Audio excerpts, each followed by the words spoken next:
This is Optimal Living Daily, episode 761, 10 Reasons Why We Don't Stick to Things, part 2 by Babauta of Zen Habits, and&nbsp. And I'm Justin Malik. Happy Wednesday. Welcome to the podcast where I simply read blogs to you for free, like a gigantic ongoing audiobook with many different authors.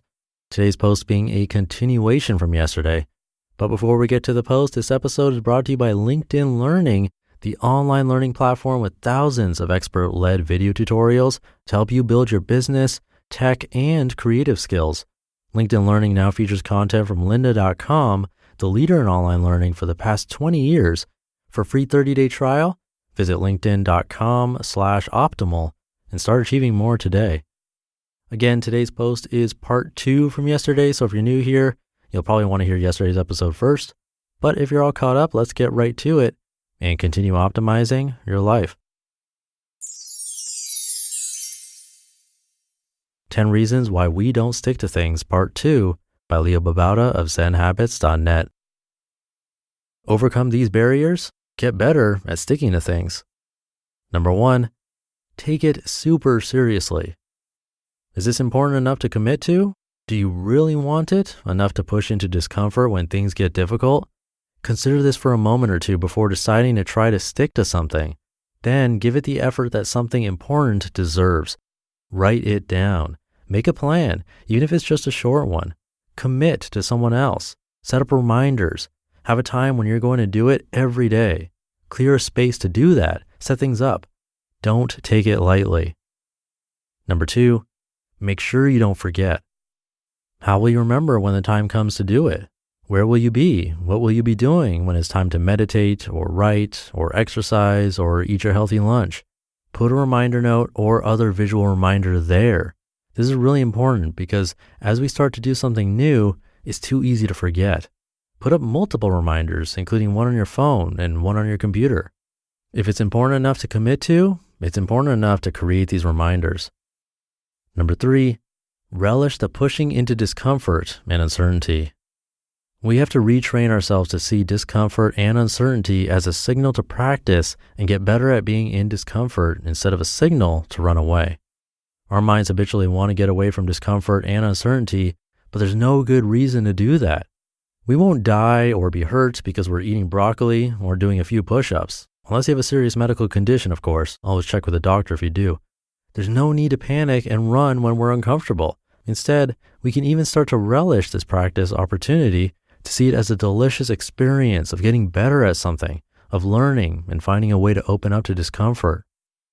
Number 4, see temptation as a signal to practice. In the same way, each time we have temptation, we can train ourselves to see it as a signal to practice staying in discomfort without needing to relieve it by giving in to the temptation. At a party where there's chocolate cake and you're committed to a healthy eating plan, say no to the cake, but yes to the opportunity to stay in the discomfort of not giving in to temptation. Say yes to the chance to explore what that's like, to find joy and gratitude in the middle of it. Number 5, set boundaries to recognize your rationalizations. We can train ourselves too to become aware of when we're rationalizing. It's hard to see sometimes because we're so used to just rationalizing in the background and allowing ourselves to believe it without any conscious thought. So to make it obvious that we're rationalizing, it's helpful to have firm boundaries because then we see when the rationalizations are trying to convince us to cross the boundaries. For example, if you say, I'm only going to eat between 11 a.m. and 6 p.m., then it's obvious when you're trying to convince yourself to eat at 9 p.m. Other examples of boundaries, I'm only going to watch 2 TV shows and only after 8 p.m. I only eat hearty salads for lunch. I go for a walk or a run every day when I get off work. Or I meditate when I wake up before I open my computer or phone. When you set these hard boundaries, you see yourself trying to rationalize. When you realize this, just don't let yourself believe the rationalization. They sound convincing, but they're sabotaging you.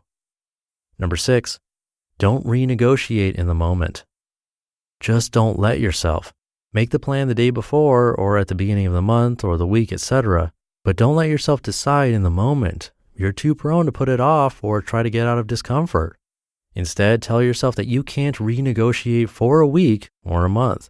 Only after that period can you sit down and give it some thought and decide whether you want to recommit. Number 7, Relish the opening up to things you dislike. When you find yourself committed to doing something you dislike, it's easy to try to get out of it or resent having to do it. Instead, we can train ourselves to shift our mental attitude and see it as an opportunity to practice opening our minds up to this experience. What can we be grateful for right now in the middle of this experience? How can we see this experience that we don't like as a gift? How can we learn to see the deliciousness in this experience instead of focusing on what we don't like? Relish this opportunity.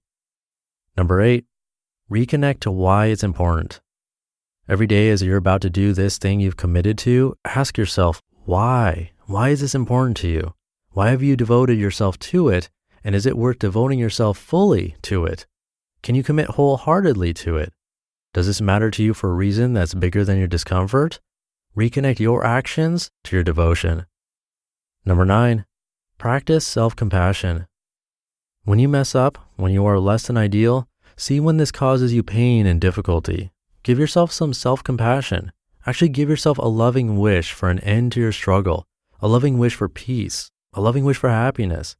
Instead of seeing this as a reason you suck, see it as a reason to love yourself. Then find something to learn from the experience and start again. It's no big deal.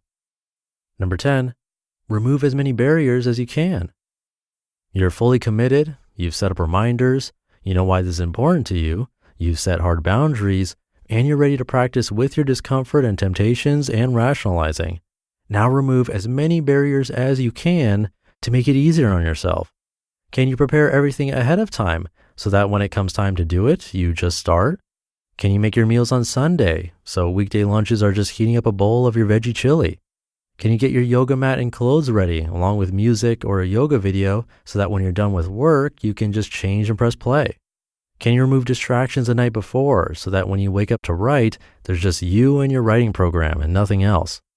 Find your barriers and remove them all. Eliminate all excuses to start.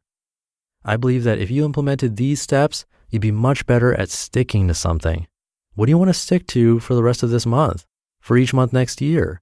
Consider them now, figure out why they're important to you, and whether that's an important enough reason to push into the discomfort of being consistent. Then commit yourself fully, wholeheartedly, with all of your being. You are worth it. You just listened to part 2 of the post titled 10 Reasons Why We Don't Stick to Things by Leo Babauta of ZenHabits.net. And this episode is brought to you by LinkedIn Learning, now featuring content from lynda.com, the leader in online learning for the past 20 years. LinkedIn Learning is for problem solvers, for achievers, for people who want to make things happen. Maybe you want to master Excel or overcome procrastination or design a website. Everything you need to accomplish more is on LinkedIn Learning. If you're looking to lead a more productive and efficient life, LinkedIn Learning has courses on overcoming procrastination, time management foundations, and personal effectiveness. They also offer quick tip courses for software like Outlook, Excel, and QuickBooks to boost your productivity. LinkedIn Learning has courses for all experience levels covering a wide range of technical skills, creative techniques, business strategies, and more. Overcoming procrastination is probably the most common problem I hear from listeners, so I checked out the Overcoming Procrastination course. It goes over the reasons why we procrastinate, and it's great because you can learn at your own pace, going either from start to finish or skipping around. It's up to you. There are no hidden charges or upsells. Access all the courses you want, all for one monthly price. It's available worldwide. Learn from anywhere, from your computer or tablet or mobile device. We've got a special deal for you. You can get a free 30-day trial with LinkedIn Learning today by visiting linkedin.com/optimal. That's linkedin.com/optimal, all lowercase. And we thank them for sponsoring this podcast. I'm going to leave it there for today. So have a happy middle of the week Wednesday, and I'll see you tomorrow where your optimal life awaits. Hey, this is Dan from the Optimal Finance Daily podcast, which is a lot like this show, except more focused on personal finance. Justin handpicks the best posts he can find from blogs and authors like Ramit Sethi, Mr. Money Mustache, and more, and I read them to you 5 days a week. So if you enjoy this podcast, come on over and subscribe to Optimal Finance Daily too. And together, we'll optimize your financial life. You've been listening to Optimal Living Daily. Be sure to hit the subscribe button to stay up to date on each new episode and head to oldpodcast.com. That's OLDpodcast.com for a free gift as well as more actionable tips and resources to help you maximize your potential. Thanks for joining us, and remember, your optimal life awaits.